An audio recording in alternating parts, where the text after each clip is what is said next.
बिस्मिल्लाहिर्रहमानिर्रहीम। नाज़रीन, आप देख रहे हैं प्रोग्राम न्यूज़ और मैं हूं आपका मेज़बान एहसन रज़ा। नाज़रीन, आज मोहतरमा बेनज़ीर भुट्टो की 15वीं बरसी मनाई जा रही है और ऐसे सियासी लीडर सदियों में जाकर कहीं पैदा होते हैं जिन्होंने पाकिस्तान के लिए बहुत ज़्यादा खिदमत अंजाम दी और पाकिस्तान की तरक्की के लिए हमेशा कोशां रहे और जिनके सियासी कद भी बहुत ज़्यादा बड़े हैं। और आज की सियासतदानों से भी अगर उनका मुआवजा किया जाए तो खाल खाल ही ऐसे सियासतदान नज़र आते हैं। क्या वजह है? इस हवाले से आज मोहतरमा बेनज़ीर भुट्टो की इंतहाई शिद्दत से कमी महसूस होती है। और अगर सियासी मैदान का रुख करें तो बल्दियाती इंतखाबात होने थे और वफाकी दारुल-हुकूमत में वो मुलतवी हो चुके हैं। और पंजाब की सूरत हाल के हवाले से भी बात की जाए तो परवेज़ इलाही साहब को लेकर और दीगर मामलात को लेकर अभी तक मामलात वहीं के वहीं अटके हुए हैं। 11 जनवरी के बाद क्या होता है? 2 जनवरी को पार्लिमानी पार्टी का इजलास होने जा रहा है, काफ लीग का, तहरीक इंसाफ का साथ बैठने का, लेकिन फिर किस तरीके से मामलात आगे चलेंगे? परवेज़ इलाही साहब जो हैं वो उसी तरीके से साथ रहेंगे? इत्तेहाद उसी तरीके से कायम होता हुआ दिखाई देता है या नहीं दिखाई देता? साथ ही साथ पाकिस्तान मुस्लिम लीग नून जो है वो कहती है कि स्पीकर, डिप्टी स्पीकर और परवेज़ इलाही साहब के हवाले से भी जो है सरप्राइज सामने आ जाएगा। और ये क्या सरप्राइज है? क्योंकि सरप्राइजेस का जो मौसम है वो तो चल निकला है। कभी खान साहब सरप्राइज देते हैं तो अब मुस्लिम लीग नून सरप्राइज की बात कर रही है, लेकिन सरप्राइज उस तरीके से आते नहीं है। इस तमाम सूरत हाल पर बात करेंगे तो अपने मौजूद मेहमानों का तारुफ करा दूं तो स्टूडियो में मैं ज्वाइन किया है जनाब जावेद बलोच साहब ने, सीनियर तज्जियाकार हैं। जावेद साहब बहुत शुक्रिया। सरदार रमेश सिंह साहब हमारे साथ मौजूद हैं, रहनुमा मुस्लिम लीग नून हैं। और नदीम कुरैशी साहब हमारे साथ मौजूद हैं, रहनुमा तहरीक इंसाफ हैं। जावेद बलोच साहब, आपसे बात का आगाज करूंगा। आज मोहतरमा बेनज़ीर भुट्टो शहीद साहबा की बरसी है, 15वीं बरसी मनाई जा रही है। क्या वजूहात हैं कि ऐसे सियासी कद के लोग जो हैं आहिस्ता आहिस्ता कम भी होते जा रहे हैं और हमें उस तरीके से सियासतदानों में उतनी मैच्योरिटी नजर नहीं आ रही अगर आज के दौर पर नजर डाली जाए जिस तरीके से मोहतरमा बेनज़ीर भुट्टो की शख्सियत को मद्देनजर रखा जाए तो? देखें हसन, आज बेनज़ीर भुट्टो की 15वीं बरसी है और जो आज का सियासी कल्चर है वो भी आपके सामने है।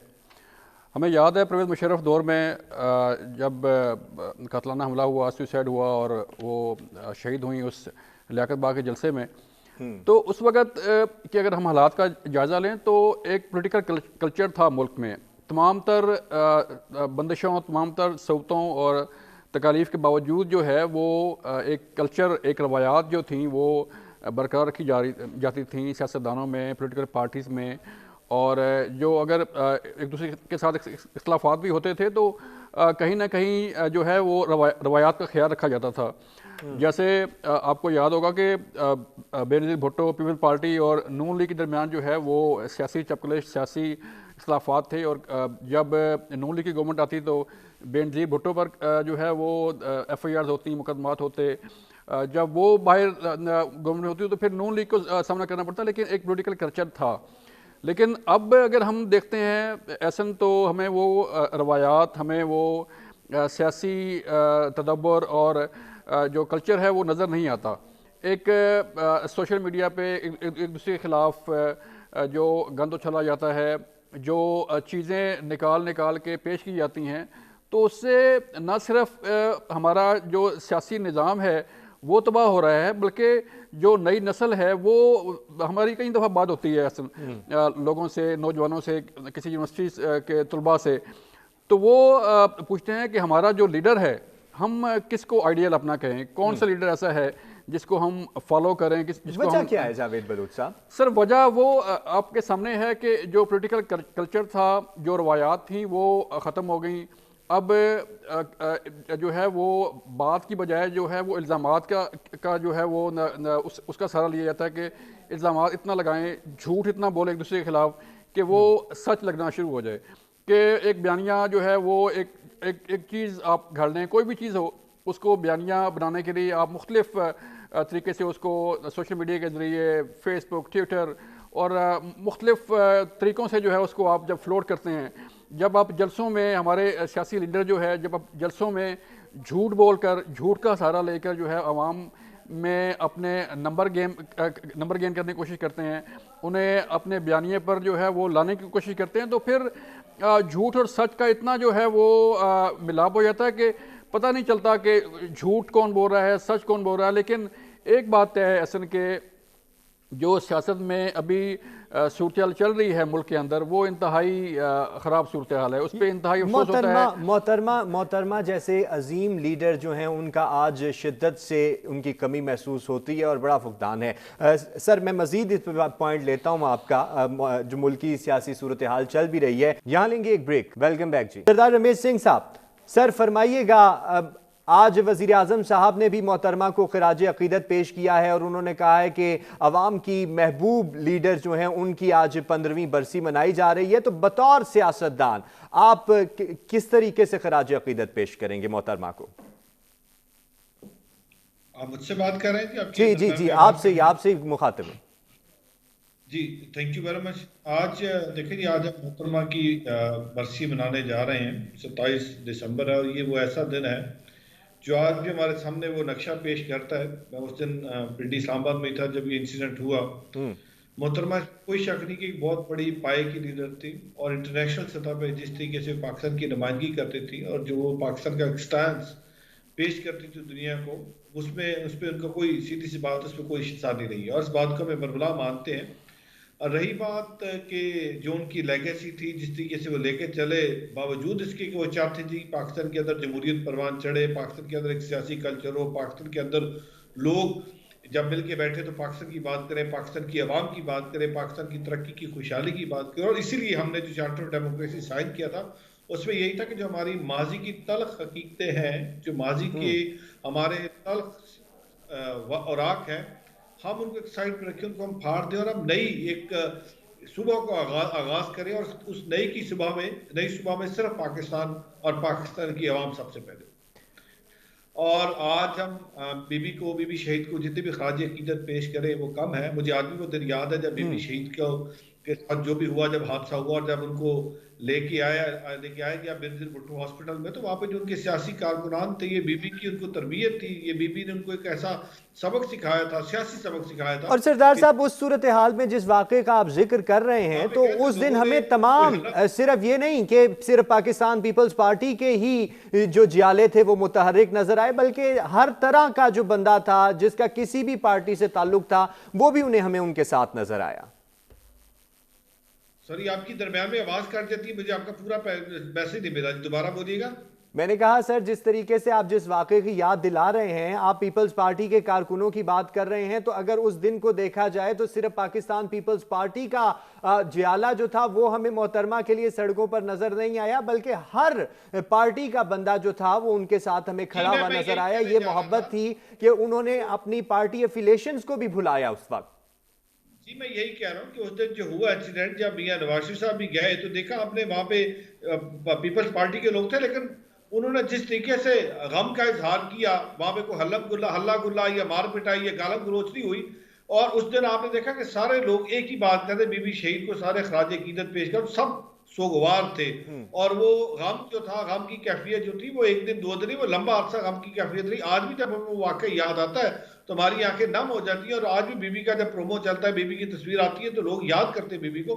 लेकिन अब सोचने की बात ये है, बीबी की शहादत होगी और हमने बड़े नामवर जो हमारे सियासतदान थे उन्होंने जाने कुर्बान की, लेकिन आज डिस्पाइट इसके कि इतनी शहादतें हुई, इतने आपके सियासी रुफका आपसे जुदा हुए, आज भी आपकी जो सोसाइटी है वो पोलराइज्ड है। आज भी वो जो मोहब्बत का, रवादारी का, जो अभी बात कर रहे थे, जावेद साहब भी बात कर रहे थे, जो रख रखाव था, जो रवायात थी, जो पोलिटिकल कल्चर होता था, अनफॉर्चुनेटली अभी भी 74 साल हो गए पाकिस्तान को बने, 75 साल, बट अभी भी आपको वो नजर नहीं आता।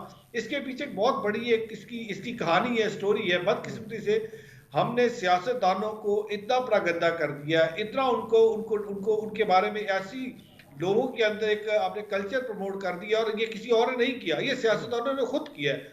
आज तमाम सियासतदानों को, आज जब आप बेबी की बरसी मनाने जा रहे हैं, तो आज आपको अपने आप के साथ अहद करना होगा, जिस तरह हमने चार्टर ऑफ डेमोक्रेसी साइन किया, ये बाकी पॉलिटिकल पार्टीज को भी चाहिए।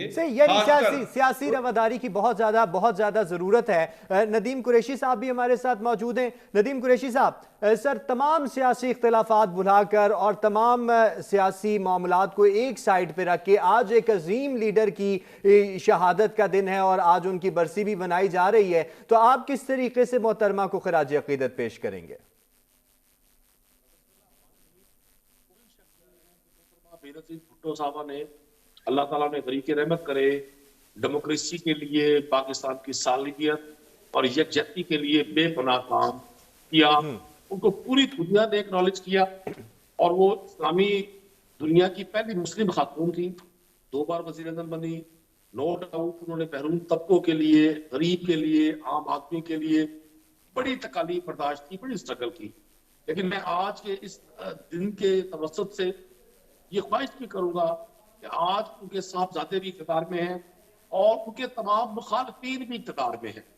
वो तमाम लोग जिनसे बेनजीर भुट्टो साहबा आज सियासी तौर पे हालत जंग नहीं, आज वो तमाम लोग उनके साहबजादे के साथ इक़्तिदार में हैं।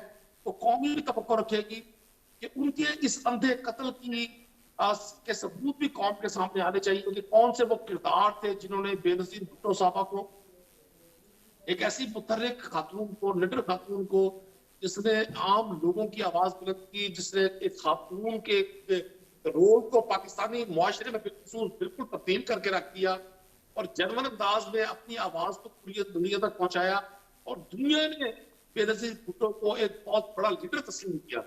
उनके कत्ल की तहकीकात होकर उनके जो मुजरिमान थे, जो मुल्जिमान थे, जिन्होंने सारी साजिश के ताले बने अपने, उनको भी बेनकाब होना चाहिए। सर ये अगर इस बात के बारे में हम बात करें तो फिर तारीख कहां से कहां तक जाती है। अगर जनाब लियाकत अली खान साहब के हवाले से वहां से बात शुरू कर ली जाए और उससे भी आगे, तो फिर बहुत से अंधे कत्ल हैं जिनकी तहकीकात आज तक नहीं हो सकी।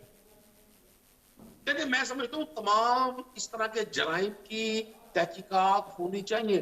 आज इत्तेफाक की बात है, मैं मुल्तान अपने जिस जाती दोस्त के, जिस छोटे भाई के ऑफिस में बैठ के ये प्रोग्राम कर रहा हूँ, ये भी हमारे जमात के बड़े मुतहर्रिक रहनुमा ताहिर हमीद कुरैशी, इनका भी आज से कुछ 1.5 माह पहले अचानक मर्डर कर दिया गया। इत्तेफाक है सारा ये, और मैं उसी चेयर पे बैठा हूँ जहाँ वो बैठा करते थे। तो जो लोग अपनी फैमिली से जिनको जुदा कर दिया जाता है, और वो लोग जो लीडरशिप के लोग होते हैं, जो लीड कर रहे होते हैं कौमों को, उनके साथ होने वाले इस बेईमाना जराइम का, इन इस तरह के वाकयात का अगर हम सतेबाब नहीं करेंगे, अगर इनके मुजरिमान को बेनकाब नहीं करेंगे, अगर हम लोगों को ये नहीं बताएंगे कि इनके कत्ल के बाद, इनकी शहादत के बाद, इनकी इस दुनिया से अलग के बाद क्या हालात बनते हैं, किस तरह से वो कौमें अपने लीडर से महरूम हो जाती हैं, उनकी पार्टी को किस तरह से हाईजैक किया जाता है और किस तरह से वो पार्टी जो अवाम की ताकत का सचश्मा बनकर आगे बढ़ती है, उन पार्टीज के मैनिफेस्टो किस तरह से सही, यानी तहकीकात बहुत ज़्यादा ज़रूरी हैं और मोहतरमा की जो कमी है वो हमेशा हमें महसूस होती रहेगी, सदियों तक महसूस होती रहेगी, क्योंकि इस तरह के जो लीडर हैं वो सदियों बाद ही पैदा होते हैं और अपनी कौम को लेकर आगे बढ़ते हैं और पूरी कौम की नुमाइंदगी करते हैं और चारों सूबों की जंजीर बन जाते हैं। यहाँ लेंगे एक ब्रेक। वेलकम बैक जी। जावेद बलोच साहब, बात करेंगे ज़रा बल्दियाती इंतखाबात के हवाले से। तो इस्लामाबाद के बल्दियाती इंतखाबात जो हैं वो मुलतवी हो गए, क्या सिर्फ रीशेड्यूलिंग ही मसला है और नई हल्का बंदियाँ ही मसला है या कोई फिर सियासी मामलात भी हैं? देखें असर आज इलेक्शन कमीशन ने जो है वो बल्दियाती इंतखाबात मुलतवी किए हैं। अगर हम इस सारी सूरत हाल को देखें तो शहर में कोई ऐसी गहमा गहमी नहीं थी, जैसे लोगों को ये पता था कि शायद ये इलेक्शन नहीं होंगे या लोगों को ये यकीन नहीं था कि वाकई ये इलेक्शन होने जा रहे हैं। आप इस्लामाबाद में घूमते फिरते हैं, मैं भी इस्लामाबाद में जो है वो होता हूँ, तो कहीं हमें कोई गहमा गहमी नज़र नहीं आ रही थी। फिर कभी हाई कोर्ट, कभी इलेक्शन कमीशन के पास, कभी हल्का बंदी का मामला और कभी कोई दूसरे मामला जो है वो चलते रहे हैं। तो इस तरह वो मोमेंटम जो है वो नहीं बन सका कि वाकई कोई बल्दियाती इलेक्शन जो है वो यहाँ पे इस्लामाबाद में होने जा रहे हैं। अब जैसे कराची में आप देखें कभी इलेक्शन मुलतवी हो रहे हैं, कभी हो रहे हैं, कभी हो रहे हैं। आज सुबह किसी से बात हो रही थी तो वो बता रहे थे कि हमारे जो कैंडिडेट्स थे कराची में स्पेशली जो जिन्होंने बल्दियाती इलेक्शन लड़ना था, उन बेचारों ने इतना खर्चा किया, कभी टेंट लग रहे हैं, कभी उखाड़े जा रहे हैं, कभी दफ्तर बन रहे हैं, कभी नहीं बन रहे। तो ये एक अनसर्टेनिटी है, ऐसा एक गैर यकीनी सूरत हाल जो है वो मुल्क के अंदर है कि लोगों को यकीन नहीं है, लोगों को पता नहीं है कि कोई इलेक्शन होंगे नहीं होंगे, कोई काम जो गवर्नमेंट अनाउंस करने जा रही है या अपोजिशन पार्टियां जो अनाउंस करने जा रही हैं। जैसे आप पंजाब की सूरत हाल आप देख लें, पंजाब का पूरा सूबा जो है हवा में लटका हुआ है, किसी को कोई इदराक नहीं है, ना सियासी जमातों को, ना जो है वो हुकूमतों होने क्या जा रहा है, हुकूमतों को कि क्या होने क्या जा रहा है, उन्हें करना क्या है। अच्छा। एक तरफ सियासी कल्चर आप देख लें, सियासी जो डेवलपमेंट्स हैं वो देख लें, दूसरी तरफ आप जो है वो अमन अमान की सूरत हाल देख लें। आपके जो दहशतगर्द हैं वो आपके सर पे बैठे हुए हैं, सुसाइड होना शुरू हो गए इस्लामाबाद में। तो कहीं कोई चीज़ नज़र नहीं आ रही कि मुल्क जो है वो किस तरफ जा रहा है, मुल्क की डायरेक्शन क्या है। और हमारी जो जिम्मेदार हम खुद हैं, जिम्मेदार वो सियासतदान हैं जिन्होंने जो है इस सियासी निज़ाम को, इस जो है वो मुल्क को जो है वो स्टेबल नहीं होने दिया, डिस्टेबल करने की कोशिश की अपने ज़ाती मफादात के लिए। देखें, चाहे इमरान खान साहब हों, चाहे नून लीग हो, चाहे पीपल पार्टी हो, चाहे कोई और जमात हो, UFA हो, उन्हें सबसे पहले मुल्क का सोचना चाहिए, उन्हें सबसे पहले अवाम का सोचना चाहिए। अब महंगाई की सूरत हाल आप देख लें, अमनो अमान की सूरत हाल आप देख लें, बेरोजगारी की सूरत हाल आप देख लें। साहब, इसमें इस मामले में सिर्फ आपको नई हल्का बंदियां ही नजर आती हैं या कोई political scenario behind the scene? देखें, पॉलिटिकल सिनेरियो तो होता ही है, हर सियासी जमात का जो है वो उसमें। अब देखें 102 से जो है वो 125 हल्का, क्योंकि इलेक्शन कमीशन का फैसला आया ना सर। इलेक्शन कमीशन का फैसला ठीक है वो आया है, लेकिन इससे पहले आपने देखा कि कौमी असम्बली में एक बिल पास हुआ, हल्का बंदियों के हवाले से एक बिल पास हुआ। हल्का बंदियों में इजाफा जो है वो हुआ, यूनियन काउंसिल में इजाफा हुआ और जो सिस्टम बनने जा रहा है। फिर आज जो इलेक्शन कमीशन ने मुख्तलिफ समातों के बाद जो है और जो ग्राउंड्स जो बताई गई हैं, अभी जो शॉर्ट ऑर्डर आया है उसमें जो सिनेरियो है, हाई कोर्ट के जो केसेस चल रहे थे और जो हाई कोर्ट की डायरेक्शंस थी और जो कानूनी पेचीदगियाँ थी, उस पर उन्होंने जो है वो ये इलेक्शन 31 दिसंबर का जो है वो मुलतवी किया है। और ये मुलतवी हुआ है, पोस्टपोन किया गया, ना कि इसको बिल्कुल खत्म किया गया। तो ये फिर लेटर ऑन इलेक्शन कमीशन तो दोबारा से शेड्यूल जारी किया जाएगा इस हवाले से। नदीम कुरैशी साहब, सर बताइएगा, आपकी तरफ से ये कहा जा रहा है कि ये मुलतवी हो गया है बिल्कुल ही, और हालांकि इसका शेड्यूल जारी होना है, क्या स्ट्रेटजी होगी अब आपकी? क्योंकि जिस तरह बलोच साहब कह रहे हैं कि कोई इतनी गहमा गहमी नहीं थी पिंडी इस्लामाबाद में। कर दूं आपको, ये पहली पॉलिटिकल गवर्नमेंट है जो पॉलिटिकल वर्कर्स पर मुश्तमिल है, जिसमें एक पार्टी का दावा और उनका मैनिफेस्टो है कि ताकत का सरचश्मा अवाम है, और दूसरी पार्टी PMLN ने एक नारा बुलंद करती रही है कि वोट को इज्जत दो। और ये पहली बार कौम देख रही है, बलोच साहब देख रहे हैं, आप देख रहे हैं, मैं देख रहा हूँ, पूरा मुल्क देख रहा है कि ये वोट से भाग रहे हैं। अच्छा। और इस टाइम पर आकर इंतखाबात को मुलतवी करवाना, ये भी इनके खौफ की अलामत है। जो बाई इलेक्शन होने थे तो 16 अक्टूबर को हुए, उनको भी 2 बार मुलतवी किया गया, सैलाब का बहाना बनाकर। नतीजा फिर भी कौम ने देखा कि लोगों ने इंपोर्टेड हुकूमत को, मौजूदा इक़्तिदार की पार्टियों को जो इस्लामाबाद पर किसी भी तरह से सियासी तौर पर कब्जा करने में कामयाब हो गई है, उनकी पॉलिसियों को मुस्तरद किया। और जो हालात आज मुल्क के बने हुए, बलोच साहब ने बिल्कुल ठीक कहा, किसी शख्स को ये नहीं पता आने वाले कल क्या होगा। आप बिजनेस कम्युनिटी के पास जाए, आप किसान के पास जाए, आप छोटे ट्रेडर के पास जाए, आप तालिब इल्म के पास जाए, आप किसी कम्युनिटी के पास जाए, हर जगह पर एक क्यास है, एक खौफ का आलम है।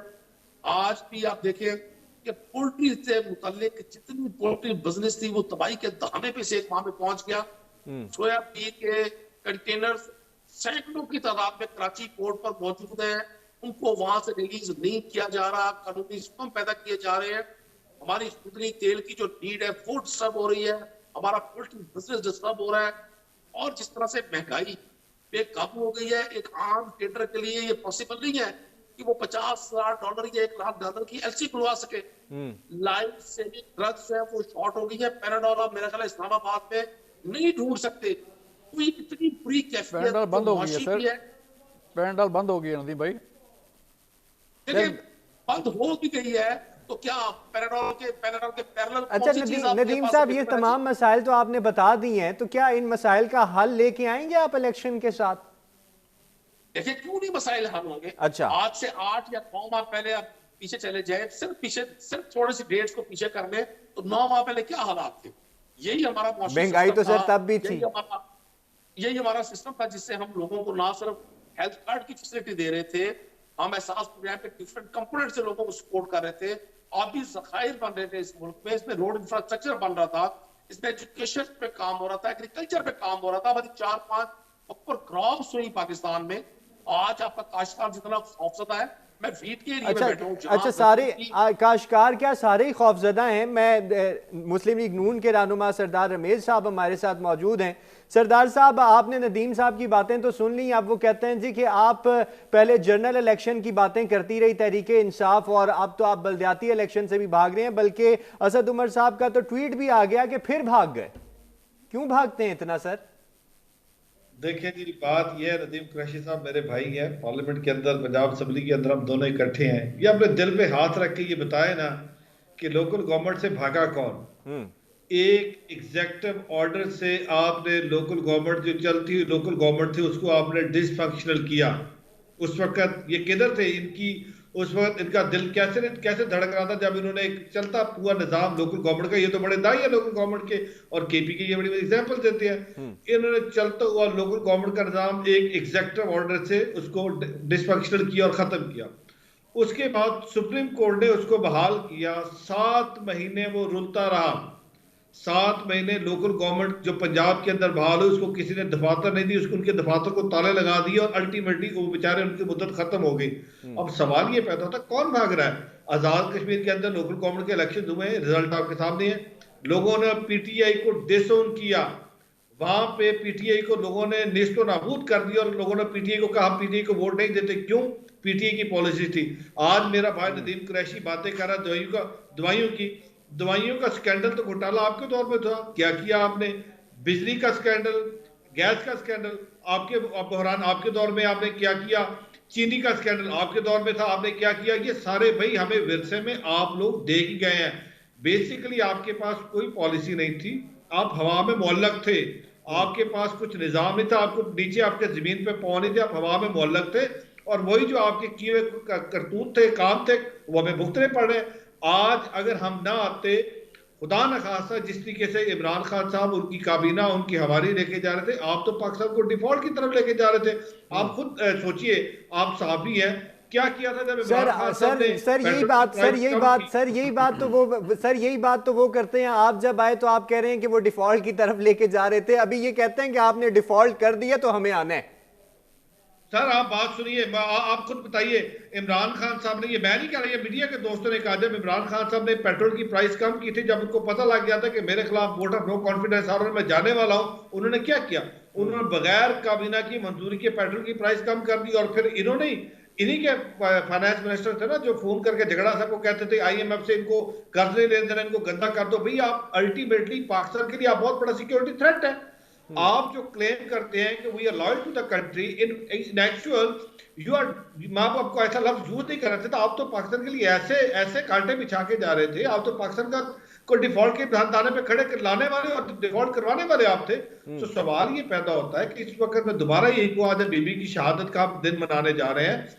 आज तमाम सियासतदानों को अपनी सियासत चमकाने के बजाय इस पाकिस्तान का सोचना होगा।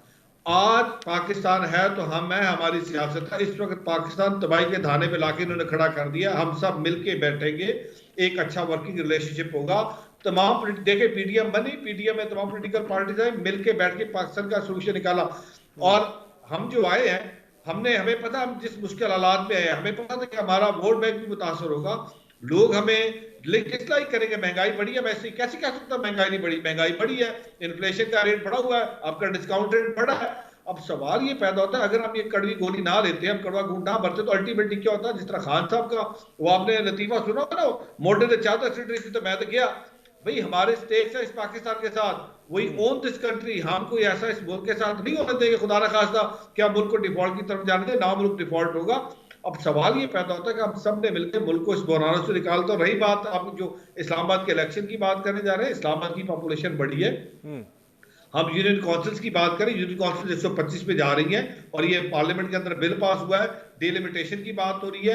अब उसके बाद आज इलेक्शन कमीशन ने कहा कि आपने मुलतवी किया है, किसी ने इलेक्शन कैंसिल नहीं किया, अगली डेट इलेक्शन कमीशन दे देगी, इलेक्शन हो जाएगा। और पंजाबी के अंदर ए गोते मैदान देख लेंगे भी क्या करते हैं। यानी कि आने वाले वक्तों में पता चल जाएगा और दूध का दूध पानी का पानी हो जाएगा, क्योंकि अभी दावे बहुत ज्यादा हैं। सर थोड़ी सी पंजाब आखिरी बात, फिर उसके बाद आप बात करें, बीबी की शहादत की बात हो रही थी। मेरे भाई ने कहा जी कि उनके मुखालफिन भी हुकूमत में है। भाई साहब, बीबी की कत्ल की FIR रावलपिंडी में दर्ज है, रावलपिंडी में जो पंजाब का सबसे बड़ा डाकू जिसको आपका लीडर कहता था, उनकी हुकूमत है, थाना वही है, आप करवाएं, किसने मना किया आपको?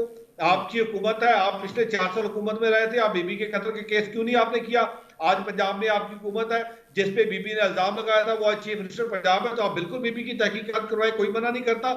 अब इल्जामात किन पे है ये अब आप सोचिए।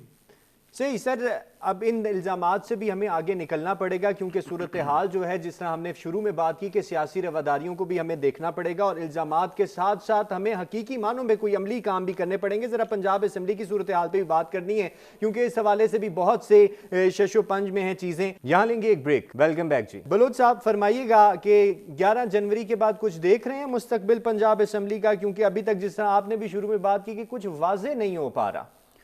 देखिए सर, 11 जनवरी करीब है, चंद दिन बाकी रह गए हैं, और जो तहरीक इंसाफ और उसकी काफिले की जो जमात है, इत्तेहादी आपस में, वो उन्होंने एतमाद का वोट तो उन्हें लेना पड़ेगा। दोनों MP हज़रात बैठे हैं पंजाब के, और जो पंजाब की सूरत हाल है वो इनसे ढकी छुपी नहीं है। लेकिन मामला ये है कि फिर वही बात आती है कि अपनी सियासत के लिए, अपने मकासद के लिए आप किस हद तक जो है वो मुल्की मफादात को दाव पे लगाते हैं, आप किस हद तक जो है वो अवाम के मफादात को और अवाम की जो स्टेक्स हैं उनको दाव पे लगाते हैं। कहीं देखें, चाहे परवेज़ लाई साहब हों, चाहे इमरान खान साहब हो, चाहे नून लीग, कोई भी पार्टी हो, तो कहीं ना कहीं उन्हें मिल बैठ के जो है मामले को हल करना पड़ेगा, चाहे आज बैठें चाहे कल बैठें। अब खान साहब जो है वो अगर 3.5-4 साल एक शख्सियत के कहने पे चलते रहे, उन्होंने अपनी जो है वो पॉलिसी या अपनी जो है वो चीज़ें लॉन्च करने के बजाय एक शख्सियत अब कहते हैं कि फ़लाँ शख्सियत ने जो है मुझे ये कहा, मुझे ये कहा, मुझे ये कहा। तो अगर आप उस शख्सियत के पीछे घूमते रहेंगे, उन्हीं के कंधों पे जो है वो सारी चीज़ें करते रहेंगे, तो फिर ऐसे ना मुल्क चलते हैं, ना पॉलिटिकल पार्टी चलती हैं, ना सियासी निज़ाम चलता है। अब गवर्नर पंजाब ने जब कहा कि आपको जो है वो एतमाद का वोट आप लें, तो चाहिए तो ये था कि अगर उनके पास थी फिगर्स थे उनके पास, तो फौरी इजलास होता और इजलास के बाद जो है वो अपना एतमाद का वोट लिया जाता, अल्लाह खैर सलाह।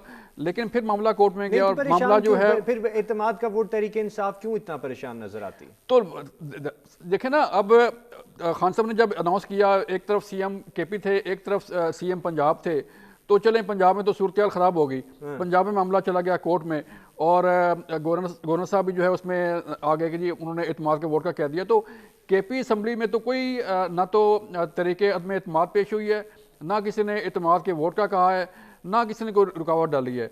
तो खान साहब अगर जो है वो आगाज़ करें KP असम्बली से कि पहले जो है अगर चलें पंजाब में मामला लिटिगेशन में चला गया, तो जो KP असम्बली है उसको तहलील करें, उसके बाद सूरत हाल अगर बेहतर होती है पंजाब में तो आप पंजाब तहलील कर दें।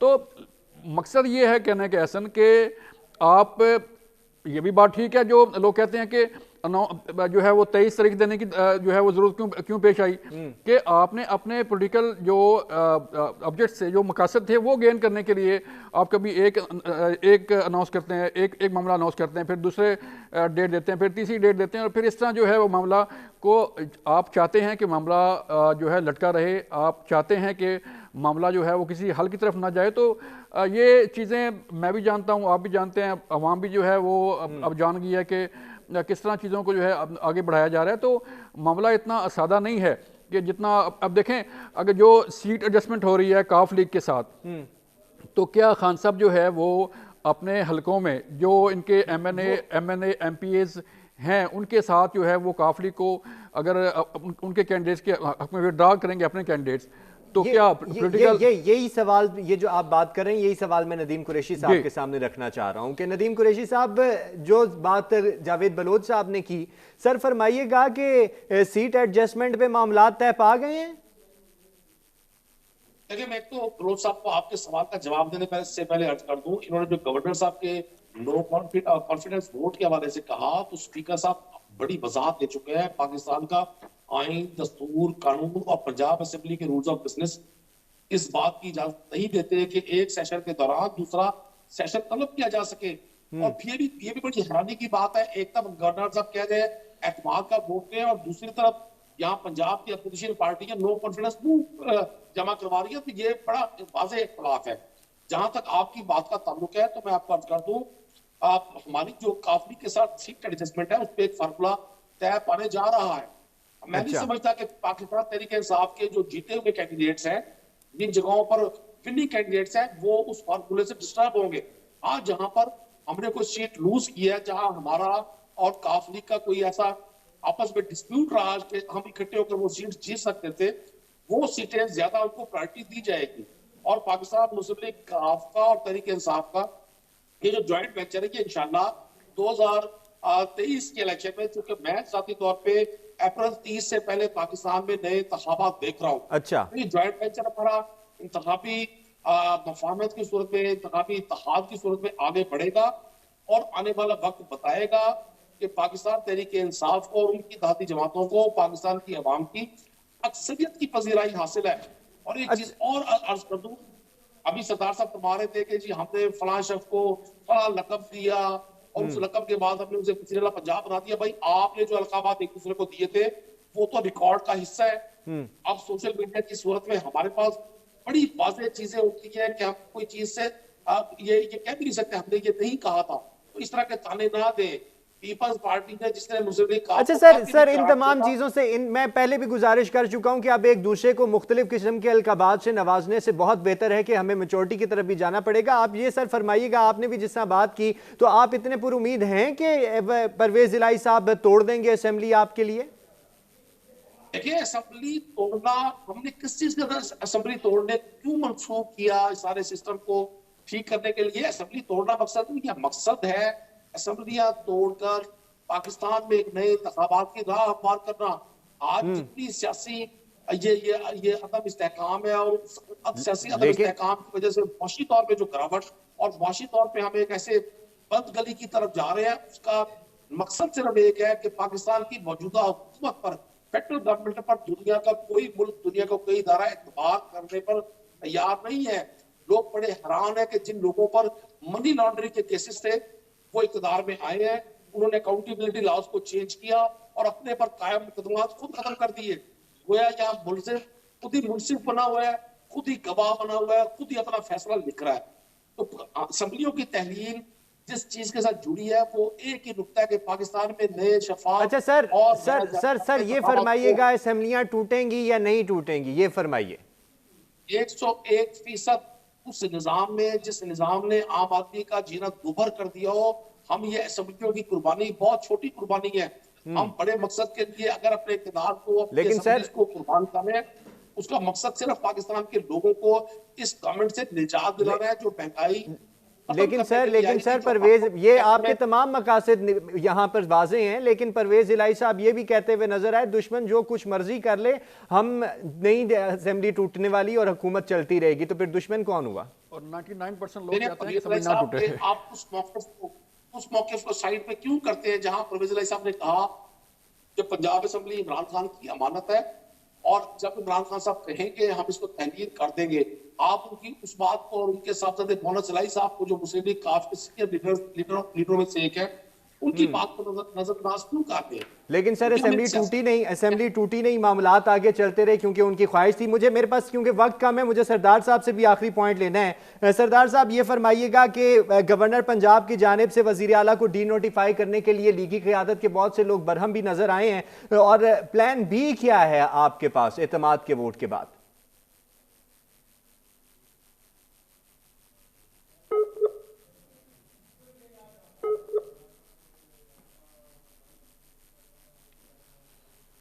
जावेद बलोच साहब, सरदार साहब से रब्ता करते हैं। सर उससे पहले आप मुझे फरमा दीजिएगा, जैसे नदीम कुरैशी साहब ने कहा अप्रैल में जनाब अली इनको दिखाई दे रहे हैं इंतखाबात होते, तो क्यों इतना पुरुमीद है? खान साहब भी और सब लोग भी, सदर मुमलिकत भी कल हमें बड़े पुरुमीद नजर आए। उन्होंने कहा बल्कि तजवीज़ मैंने दी है दोनों को, बैक डोर राब्ते भी। खान साहब ने पेशन गोई की है एज यूजुअल, जैसे वो पहले करते हैं कि फ़लाँ काम जो है मैं देख रहा हूँ कि इतने दिनों में हो जाएगा। अच्छा, वही पेशन गोई इन्होंने जो है वो अप्रैल के इलेक्शन की कर दी है कि इलेक्शन होने जा रहे हैं, लेकिन अभी तक वो पेश गोइयाँ साबित नहीं हुई ना। जी वही ना सर, कि वो पेशन गोई वो जो करते आए हैं अपना मुख्तलिफ जलसों में, मुख्तलिफ अपने इंटरव्यूज़ में और मुख्तलिफ मीटिंग्स में, वो कभी कोई सच साबित हुई नहीं, हमने देखा नहीं। आप अभी जो है वो देखते हैं तो वो कोई चीज़ साबित हुई नहीं, और अब उन्होंने अप्रैल का टाइम दे दिया है। तो प्रेसिडेंट साहब भी कह रहे हैं जी कि अप्रैल मई में जो है वो कोई डेट अगर हो जाए तो ये हो सकता है। तो सूरत हाल ये है कि ग्राउंड रियलिटीज़ ऐसा हमें देखनी चाहिए कि ग्राउंड रियलिटीज़ क्या कहती हैं। अगर PDM की जमातें जो है वो हुकूमत में हैं, तो आपका क्या ख्याल है कि वो खान साहब के कहने पे और अपना सब कुछ दाव पर लगाने के बावजूद कहेंगे कि जनाब ठीक है, आप ये असम्बली तहरीर करें और ये मुल्क आपके हवाले इलेक्शन कराएं और अल्लाह खैर सलाह? ऐसे नहीं होता सर। ख्वाहिशात पे जो है ना मुल्क चलते हैं और ना सियासी निज़ाम चलता है। हम ये कह सकते हैं कि हज़ारों ख्वाहिशें ऐसी कि हर ख्वाहिश पे दम निकले। सरदार साहब, आपसे आखिरी पॉइंट लेना चाहूँगा क्योंकि मेरे पास वक्त जो है बिल्कुल इख्तितामी मराहिल में जा चुका है। सर, गवर्नर पंजाब की वजह से, गवर्नर पंजाब के डी नोटिफाई के मामले को लेकर लीगी रहनुमा हमें बरहम भी नजर आए, तो प्लान बी क्या है आपके पास सर, और सरप्राइज क्या देंगे अता तारिर साहब के मुताबिक? आपको मेरी आवाज आ रही है जी? जी जी आ रही है। देखिए जी, प्लान बी अब तो कोर्ट में चले गया, कोर्ट ने फैसला कर दिया। जब 11 तारीख को ये असेंबली में आते हैं तो इसको अपना अपनी असलियत शो करना पड़ेगी, जो ये नहीं कर सकेंगे, क्योंकि लास्ट जो असेंबली का सेशन था, जो पार्लिमानी कमेटी का इनका इजलास हुआ, 149 से ज्यादा लोग इनके पास नहीं है। सर्टनली लोग इनकी पॉलिसियों के साथ मुतफिक नहीं है, और इन 149 में से, क्योंकि हमारा तो ताल्लुक रहता है, वास्ता रहता है, 149 में से एटलीस्ट 140 नहीं चाहते कि ये असेंबली टूटे। मैं नदीम कुरैशी मेरा भाई है, बहुत अच्छे इंसान भी है, बट ये या तो सादे हैं, ये सादा बन रहे हैं। सर, आप इनसे खुद पूछे कि इनके अपने PTI के जो दोस्त है, क्या वो चाहते हैं कि असेंबली टूटे? कोई भी नहीं चाहता, क्योंकि इनके अपने हलकों में काम चल रहा है। ये चाहते हैं कि काम खत्म हो और हमारा वोट बैंक बढ़े। लेकिन सरदार साहब, लीगी रहनुमाओं ने भी तो तहफ्फुज का इजहार किया है सर, वहां भी तो तहफ्फुज का इजहार हुआ है वजीर आला को डी नोटिफाई करने के लिए। किसने तहफ्फुज का इजहार किया है? सर, बहुत से लोगों की, आपकी क़यादत के बहुत से लोगों ने इसके ऊपर तहफ्फुज का इजहार किया। देखिए, हमारी पॉलिटिकल पार्टी है, हर एक की अपनी एक राय है, हर एक की राय मुकद्दम है, बट जो फैसला पॉलिटिकल लीडरशिप ने किया है सब उस फैसले को मानते हैं। ये तो एक जमहूरी तरीकाकार होता है, लोग अपना जिसको एतमाद, जिसकी तहफ्फुज़ात करने का पूरा कर लेते हैं। मैं आपको ये बता रहा हूँ, आप ये नोट कर लीजिए, आज के प्रोग्राम में 27 दिसंबर मैं और नदीम कुरैशी साहब बैठे हैं, ये असेंबलियां तहलील नहीं होगी, ये असेंबलियां इसी तरह चलेंगी, इलेक्शन अपने टाइम पे होंगे, पंजाब असेंबली के अंदर क़यादत बदलेगी और इंशाल्लाह आपको 16 तारीख को मैसेज मिलेगा और आपको नजर आएगा कि यहाँ पे हुकूमत जो है पाकिस्तान मुस्लिम लीग नून की होगी। जो भी कैंडिडेट होगा वो PDM की जमातों का मुतफिका कैंडिडेट आएगा जी। सही, आने वाले दिनों में पता चल जाएगा कि वजीर आला का जो ताज है वो किसके सर पर सजता है। बहुत शुक्रिया आप तमाम शख्सियात का। सरदार रमेश सिंह साहब हमारे साथ मुस्लिम लीग नून के रहनुमा हमारे साथ रहे, और नदीम कुरैशी साहब तहरीक इंसाफ के रहनुमा हमारे साथ रहे, जबकि जावेद बलोच साहब तजिया कार में ज्वाइन किया। तीनों शख्सियात का बहुत सारा शुक्रिया। मुझे दीजिए इजाजत, अल्लाह हाफ़िज़।